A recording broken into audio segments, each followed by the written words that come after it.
எவ்வளவு பெரிய வசதியான வாழ்க்கையா இருந்தாலும் எல்லாத்தையும் தூக்கி எரிஞ்சிட்டு உங்களுக்காக மட்டுமே வந்திருக்கிறேன். உங்களுக்காக நன்றி கடன் செலுத்துறதுக்காக மட்டுமே வந்திருக்கிறேன். அத்தனை வழிகளையும் தாங்கிக்கிட்டு உங்களுக்காக மட்டுமே நான் வந்திருக்கிறேன். உங்களுக்கு நன்றி கடன் செலுத்துறதுக்காக மட்டுமே வந்திருக்கிறேன். ஒரு நாளும் பொய் சொல்லி உங்களை நான் ஏமாத்த மாட்டேன். இந்த 4 முனை போட்டி 40 முனை போட்டின்னு எத்தனை முனை போட்டின்னு எத்தனை உருட்டினாலும் இங்கே 2 முனை போட்டி தான். ஒன்னு டிவிகே, இன்னொன்னு டிஎம்கே. மக்கள் விரோத ஆட்சி நடத்துற ஸ்டாலின் சார் வேணுமா, மக்களை நேசிக்கிற விஜய் வேணுமா? அவ்வளவுதான் இந்த தேர்தலே.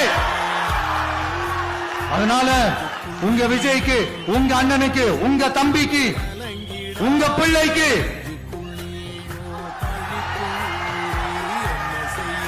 ஒரே ஒரு வாய்ப்பு.